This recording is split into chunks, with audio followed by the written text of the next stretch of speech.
Hi everyone, it's Meade Skeleton. Hello, yes, hello YouTubes. Hello out there in YouTube land. Oh, another vlog chat for you. Well, I want to give everyone an update. It looks like I will not be moving anytime soon. We decided that, the expenses of moving and going to another place would be very stressful on my 86-year-old father, so we decided not to move. Although I am looking at housing, like I'm looking at possibilities of where to live when I decide to become an adult. But right now we won't be moving. But I decided, and this is very hard for me, but I decided I had to go on food stamps because I can't really afford to buy my own groceries anymore. But I will be looking at new jobs. Now I looked at several new jobs, and a lot of them are work from home jobs. And all you need is a computer and the internet. So I think I could do that, and that way, if I have to run to the bathroom's right around there, so I don't have to worry about being late. So I think working from home job or a delivery job would really help me at this point. So several jobs. One job I looked at is a job with CBN, and so you can work as a prayer partner for CBN at home at your own convenience. Sometimes ask people for a little money, little moolah, but they need to help their ministry that way, so I don't mind. And then another job I looked at is a delivery job with Amazon, which is really nice because you don't have to talk to anybody, just drive around.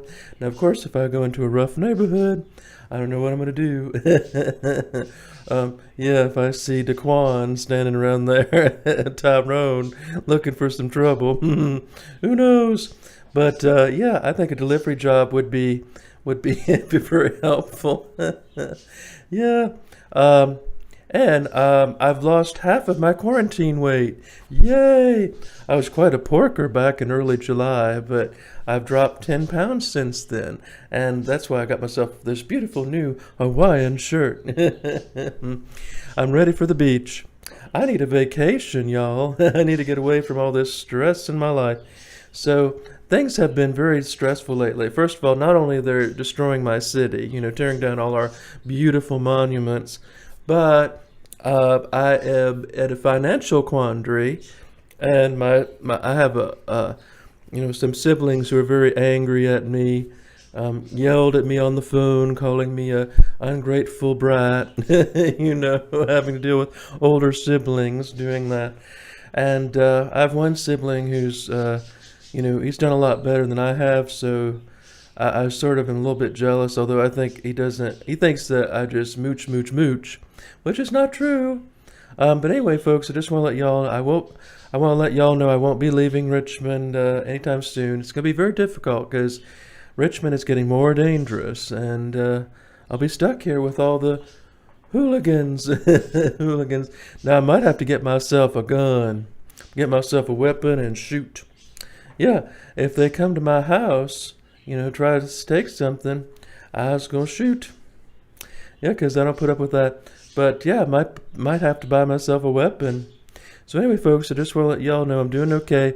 So please pray for me as I go through these transitions. But the good news is I have opened up a huge box of resources that I can go to know. Now I figured out how much it will cost to live my own. I need at least $1,500 if I want to live comfortably, which means I need at least a job that pays $800 a month, aside from my other assets.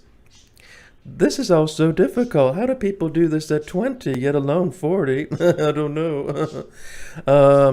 So these are things that I'm learning, but it's better late than never, right? Everyone says, "Oh, you're over 40 and live at home," but I'm learning how to become independent. So you can't blame me for trying. Oops.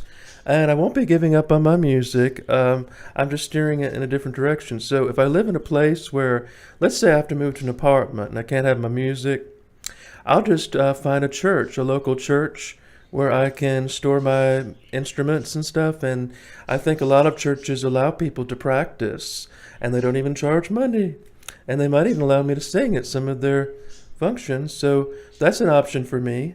I can find a local church. So there's so many options that I didn't realize I had available. I just To me, it's frightening. Any kind of change for me is frightening. And I don't like any old INFP. I don't like to do something unless I'm absolutely sure. I don't like to just jump into a new thing until I really see like the vision. If I don't have a vision of something, if I don't have clarity, then I don't go for it. I only go for things if I have a vision, a future vision of what it will be, and some clarity on that. So I'm praying to the Lord to give me some clarity.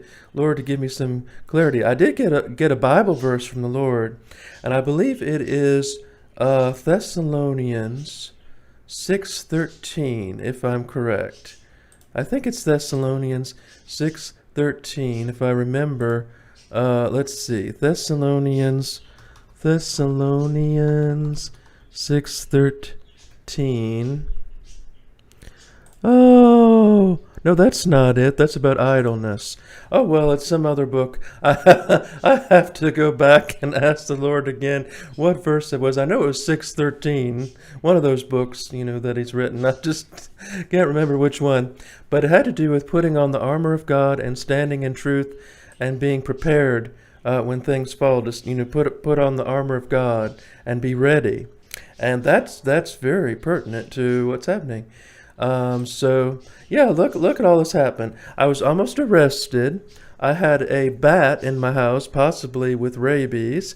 I had the threat of my house being taken away from me. I've had to make all these, choices right away. I've had people being mean to me online, threatening me on the internet, saying things about my character which aren't true. So the Lord is working on me now. I do have some prejudice in my heart.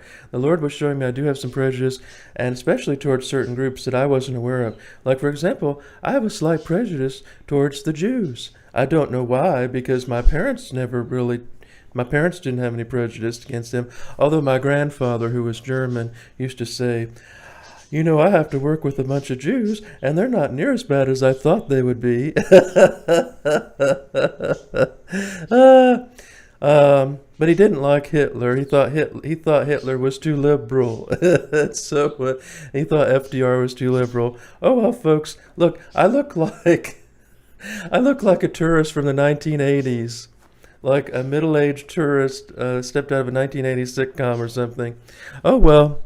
Anyway, folks, yes, the Lord's working on the prejudice in my heart, and I don't know why, because Jews aren't so bad. Although when I got the Jewish on my DNA test, I thought I would just die. I couldn't believe, how could I be 4%? Well, what I think is either someone was adopted, or it just has to do with having that little bitty Eastern European. See, I'm mostly Northwest European, but my grandmother was Lithuanian. And so Lithuanians are classified as being East European, although they're really Northern European and Baltic, non-Slavic. So that's why, that's a possibility as to why the Jew appeared on the DNA test. But it does not bother me. I don't hate the Jews. I just realized that Jews and Gentiles don't mix, okay? That's all I'm going to say. I'm not being prejudiced that way. It's just that we have to marry Christians. A Jew can't marry a Christian. If a Christian marries a Jew, they'll lose their faith. We can't be unequally yoked. So Jews and Gentiles don't mix is what my great-grandfather used to say, and I think he was right on that. But that's not being anti-Semitic, because Jews, they like to stay with each other, right? The Jews were taught not to mix with us, and so that's why it was such a catastrophe. If a Jew on my family tree, even only 4% or something, that kind of makes it very complicated and very ambiguous. What am I? But I know that I'm not Jewish because I'm a Christian, and okay, so mostly Northwest European, so that's what counts. So I guess these things I'm working on, the prejudice and the Jews, and I really don't mind the Jews at all. I just think that there's just a lot of I think that sometimes they act like they're the only people that have been persecuted when there are so many people that have been persecuted besides Jews, and a lot of people who are Christian were murdered too under communism. In fact, if you go by communism, more Christians have been murdered than Jews. We always talk about the Holocaust, and I'm not saying it didn't happen, but there's a lot of Christians who were killed under the communist regime, and we never talk about that, or we never talk about what Jews did to others. Yeah, because I can't remember what it was. It was some kind of Turkish war or something, and the Jews murdered a whole bunch of people. I can't remember. But anyway, folks, that's all I'm gonna say about that. Working on my heart, prejudice in my heart, trying to get my job in order, trying to get my living situation in order. So thank you all for watching. Go to my website at meadskeletonsplace.com. Bye.